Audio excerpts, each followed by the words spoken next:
नमस्कार दोस्तों, आप सभी का अपने YouTube channel stock tech consulting में स्वागत है। आज मैं अपडेट नहीं दे पाया, इसके लिए वेरी वेरी एक्सट्रीमली सॉरी।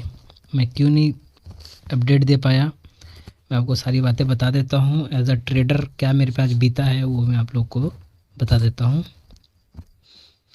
तो चलिए स्टार्ट करते हैं। अभी मेरा आज तक अकाउंट लॉगिंग नहीं हो रहा है। चलिए कोई बात नहीं, अभी नहीं तो मैं आपको शो करता, मैं स्क्रीनशॉट में भी डाल दूँगा। अब देखिए, आज तो मेरे को जब कल एफआईआईस और डीआईएस की एक्टिविटी के अकॉर्डिंग मैंने आप लोगों को बताया था इक्विटी अपडेट, बहुत सारी आज बातें रहने वाली हैं, तो कृपया वो बातें सुनिएगा, आपके लिए वो इम्पैक्टफुल रहेगा। ठीक है, एक्टिविटी के अकॉर्डिंग मैंने कहा था कि मार्केट कितना भी गैप अप क्यों ना हो, कुछ रिकवरी करेगा। 1400 पॉइंट गैप अप ओपनिंग हुआ था और 500 प्लस पॉइंट में निफ्टी आप लोगों का gap up opening gap down opening हुआ था, दोनों के दोनों। ठीक है, और उसके बाद इसने 500 रिकवरी किया और इसने जो है 200 समथिंग इसने रिकवर किया। वहाँ पर इनकी जो ऑप्शन बाइंग था इनका ख़त्म, खल्लास हो जाता आज का मार्केट। फिर आफ्टर 900 जब माइनस में था, मेरे को 100% यकीन था कि आज जो है बैंक निफ्टी 1700 गिरेगा ही गिरेगा, बट 2200 या 2300 मेरे ख्याल से बैंक निफ्टी आपका गिरा है। मैं अपने लॉसेस की बात करूँगा, अपने प्रॉफिट्स की बात करूँगा। कल मैंने कुछ चीज़ें आप लोग को बताया था कि मैंने एज अ पोजिशन भी रखा हुआ है। उससे पहले मैं अपना इक्विटी होल्डिंग आपको बता देता हूँ। ठीक, मेरे को कितना आज लॉस सफ़र करना पड़ा है इस मार्केट में। पहला नंबर यूएस और यूक्रेन और रसिया। ठीक है, रसिया ने यूक्रेन पे अटैक कर दिया है, सबको पता है। दैट इसकी वजह से जो है आपका क्रूड ऑयल की प्राइजेस, कमोडिटी की प्राइजेस, गोल्ड जो है आप लोगों का 53,000 क्रॉस कर चुका है।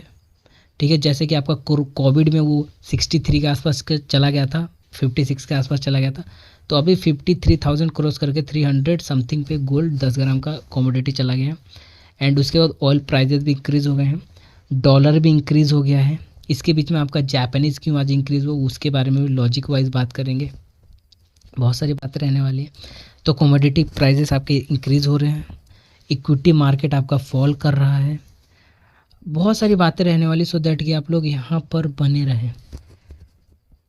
अगर बात करूँ मैं डॉलर इंडेक्स का, तो देखिए dollar index one of the highest अभी हाई पे है हमारे पास। और अगर हम एशियन मार्केट की बात करें तो देखिए सबसे ज़्यादा हमारा ही मार्केट सेंसेक्स सबसे ज़्यादा टूटा, 2700 पॉइंट। इतना अभी तक मेरे ख्याल से कभी नहीं टूटा। 2008 वो तो बहुत पहले इंडेक्सेस की बात है, क्राइसिस की बात अलग है, लेकिन ये वाला जो वॉर का सिचुएशन है, आपका यूरोप मार्केट देखिए इतना ज़बरदस्त टूटा है, ज़बरदस्त। FTSE MIB इतना ज़्यादा टूटा, 1300 पॉइंट 24,000 में से। ठीक है, यूएस मार्केट की अगर बात करें तो कल वो बीत गया, तो आज ओपनिंग कैसा देता है वो देख लेंगे, बात की बात है। ठीक है, अब बात कर लेता हूँ, मैं अपनी बातें बता देता हूँ कि अपडेट क्यों नहीं दे पाया। तो देखिए बहुत सारे लोगों ने टेलीग्राम पर, व्हाट्सएप पे आज बहुत मैसेजेस हैं, किसी के रिप्लाई गया है, किसी का रिप्लाई नहीं गया है। कोई इक्विटी में फंसा हुआ, कोई ऑप्शन बाय करके फंसा हुआ है, कोई शॉर्ट करके फंसा हुआ है। ठीक है, कोई जो है कहीं फंसा हुआ है।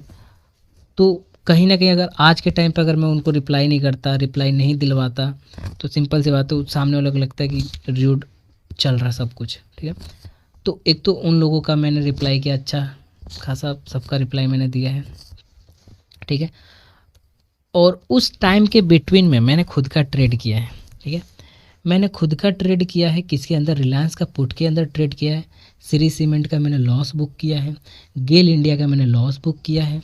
मैंने रिलायंस का पुट, मैंने कहा था कि पुट मैंने होल्ड किया हुआ है, उसके अंदर मेरे को 2.75 L का प्रॉफिट है। ठीक है, और ओवरऑल अगर देखा जाए मेरा आज का, तो 10L क्रॉस कर रहा है सिर्फ और सिर्फ प्रॉफिट में। लेकिन यहाँ पर एक ट्विस्ट है कि जो मेरी 15L की मैं लिस्ट दिखाऊंगा, बहुत सारे इक्विटीज़ मैंने बहुत बार शेयर किया हुआ है, बहुत सारे, अगर आप पुराने मेरे चैनल से जुड़े हुए हैं तो 15L का मेरा जो इन्वेस्टमेंट है वो ऑलमोस्ट 10L पे आ गया। यानी कि एक दिन के अंदर मेरे इक्विटीज़ के अंदर 5L का झटका लगा है, समझ जाइए, 5L का झटका लगा है। तो ये हार्ड टाइम था मेरे लिए आज एग्ज़िट करना, सभी पोजीशंस को सोच रहा हूँ कि करूँ कि ना करूँ, इसे एज अ लॉन्ग टाइम पकड़ के रखूँ। लेकिन ये भी आता है कि अगर ये गिर गया तो फिर रिकवर करने में टाइम लगेगा। बहुत सारे दिमाग में क्वेश्चंस आते हैं, बहुत सारी चीज़ें चलती रहती है ना। और ओवरऑल अगर किया जाए, ये मेरा 5L आज का माइनस कर देंगे तो ओवरऑल मेरे पास one of the highest trading profit in my portfolio, that is the 5L। 5L something plus में है, ठीक है। और मार्केट के अंदर अनसर्टेनिटी बहुत ज़्यादा थी। अनसर्टेनिटी मीन्स कि मैंने तो बहुत सारे आपको लेवल्स दिया हुआ था USD/INR का, GBP/INR का, कि यहाँ से चलेगा तो यहाँ तक जाएगा, यहाँ से चलेगा तो यहाँ तक जाएगा। बट आज इतना ज़्यादा अनसर्टेनिटी थी कि 5 मिनट के अंदर मॉर्निंग से ही आपका स्पीड से अप जा रहा है, गैप अप ओपनिंग के बाद अप जा रहा है, 47 पैसे 50 पैसे चल चुका है। अनसर्टेनिटी बना हुआ था वॉर की वजह से, और बीच में वॉर का भी मेरे ख्याल से 10-11 बजे का टाइम है जब वॉर अटैक हो चुका था, और आपका स्पीड में पकड़ा हुआ था, मार्केट जा रहा था। लेकिन अनसर्टेनिटी थी कि कहीं से गिर जाए, कहीं से नेटो का जो है आप लोगों का पुतिन जो है नेटो को एक्सेप्ट कर ले, कुछ ऐसा भी सिचुएशन बन रहा था। इसलिए मैंने बहुत सारे अपडेट मैंने रोक दिया था कि मैं नहीं दूंगा, बेटर है कि किसी का लॉस ना कराऊं। वो अपना लोग जो है उनके पास खुद का IQ लेवल है कि वो अपना ट्रेड कर सकते हैं, ठीक। बैंक निफ्टी में भी मेरा बहुत अच्छा खासा ट्रेड आज का रहा है, ठीक है। रिलायंस पुट में मेरा ट्रेड रहा है। मैंने श्री सीमेंट को कन्वर्ट करके मैंने जो है उसको हटा दिया था, तो वहाँ पर मैंने लॉस बुक किया बहुत अच्छा खासा, ठीक है। और आपका और 2-3 करेंसी ऑप्शन के अंदर भी मेरे पास ट्रेड रहा है, बट उतना अप टू मार्क नहीं रहा है करेंसी ऑप्शन के अंदर। जैसे कि मैंने 5 to 7 पैसा ही मैं बुक कर पाया, बल्कि करेंसी मार्केट के अंदर जब मार्केट आपका 1 रुपये चल रहा है तो ऑप्शन के अंदर 5 से 7 रुपये बुक कर लेना। मेरे पास 4 से 5 हज़ार क्वान्टिटी थी इस तरीके से, तो ऐसे ही मैं स्काल्पिंग कर रहा था इस टाइम पे भी। तो सिचुएशन ही ऐसा था कि हम ट्रेड नहीं कर सकते थे, ठीक है ना। हम लोग अपने एनालिसिस पे लौटते हैं। ओके, 7 मिनट आप लोग के हो गए हैं लगभग, तो वेट कर रहे होंगे आप लोग। बहुत सारी बातें हैं एनालिसिस में, बहुत सारी बातें हम लोग बात करेंगे। पहला नंबर कि आज US का GDP Q4 का ईयर ऑन ईयर स्टार्ट 2, और Q4 का GDP आ रहा है। इतना ध्यान रखने की जरूरत नहीं। Q4 का GDP आ रहा है, GDP रेट आ रहा है, ठीक है, और GDP इंडेक्स आ रहा है US का कितने बजे, शाम 7 बजे आज शाम को। तो अगर पहला नंबर, एक तो वॉर का सिचुएशन आपका रहा, तो वॉर रहा तो मार्केट गैप अप है, ठीक है।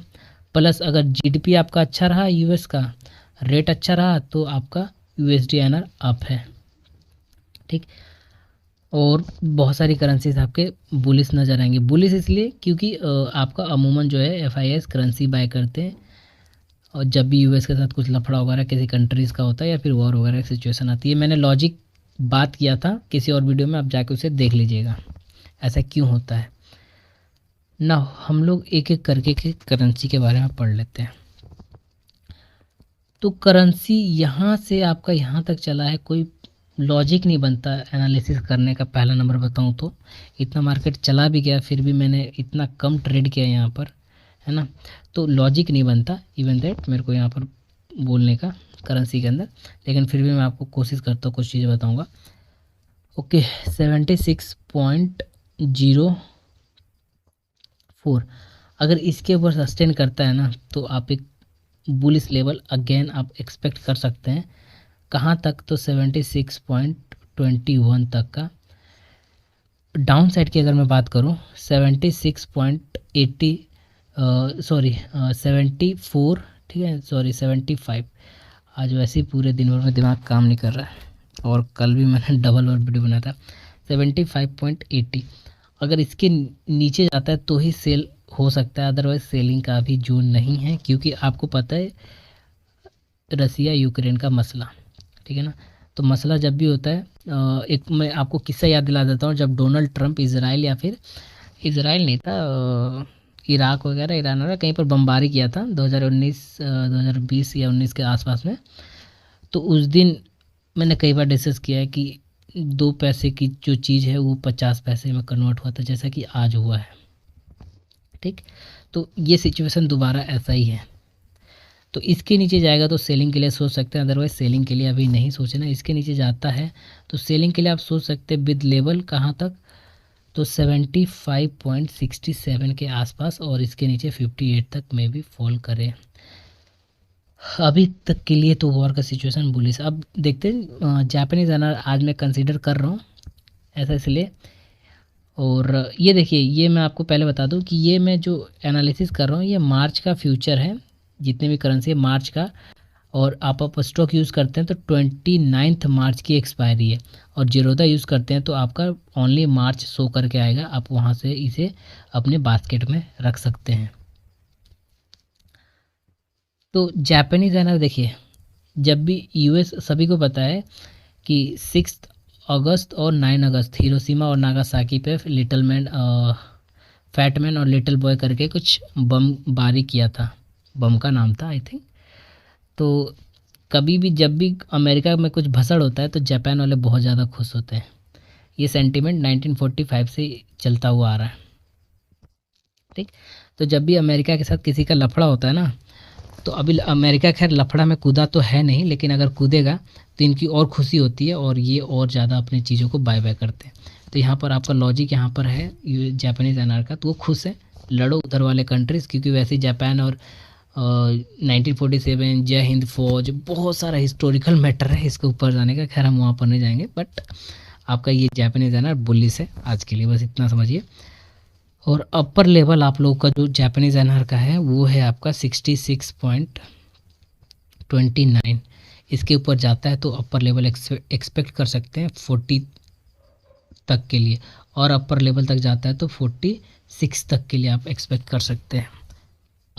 डाउन साइड की अगर बात करें तो 66.19 के नीचे सेलिंग होगा, और नीचे 66 इज़ द बिगेस्ट सपोर्ट के रूप में काम आएगा। यूरो एनआर की अगर बात कर लेते हैं दोस्तों, तो यूरो एनआर मार्च की एक्सपायरी है ये, ठीक है। और अगर आप स्टॉक यूज़ करते हैं तो 29 मार्च करके आएगा एक्सपायरी, और अगर आप जीरोधा यूज़ करते हैं, एंसल वन यूज़ करते हैं, तो उसके अंदर आपका डेट आई थिंक लिखा हुआ नहीं आएगा, वहाँ पर लिखा आएगा मार्च ओनली, ठीक है। तो आप स्टॉक अंदर 29 लिखा हुआ आएगा। इसकी अगर बात करें जीबीपी एनआर और यूरो एनआर, देखिए इनके ऊपर इम्पैक्ट ज़्यादा नहीं है। इनकी अगर हम बात करें तो इन दोनों का ग्राफ डाउन साइड जा रहा है। ऐसा क्यों, मैं आपको बताता हूँ। पहला नंबर रसिया, ठीक है, नियर किसके हैं, बेलारूस वगैरह के।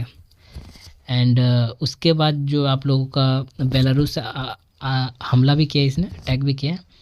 और यूरो, ठीक है, तो यूरोपियन कंट्रीज़ के अंदर बेलारूस आता है।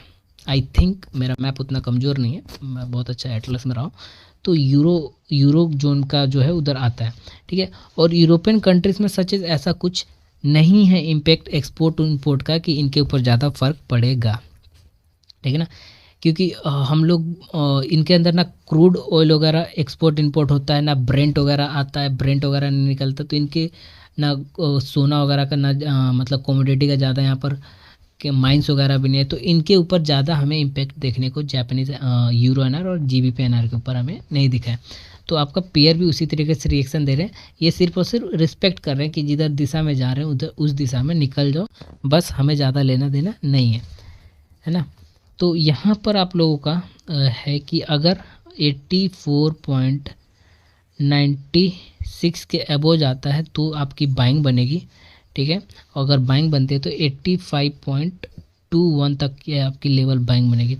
सेलिंग की अगर बात करें तो आपका 84.97 के बिलो सेलिंग बनेगा, और 84.86 के बिलो अगर मिलता है आपको तो भी सेल बनेगा with respect to level 80 is the first support, और सेकंड जो हाईएस्ट सपोर्ट है 66 पैसा, ठीक। और जापानीज जीबीपी एनआर की बात कर लेते हैं। तो एज यूजुअल आपका जीबीपी एनआर जो है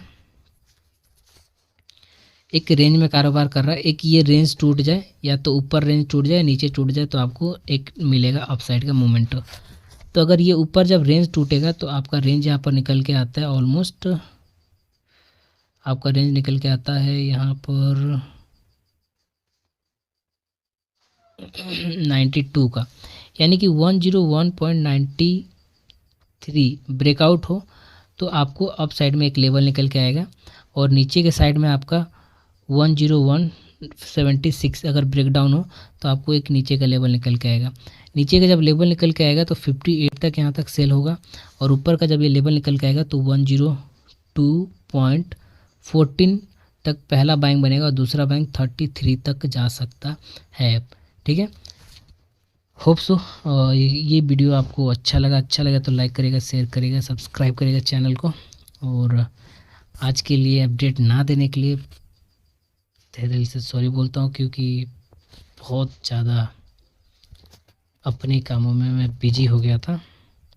ठीक है, होप सो आप लोगों ने प्रॉफिट बुक किया होगा as per hour details, as per hour daily trading views.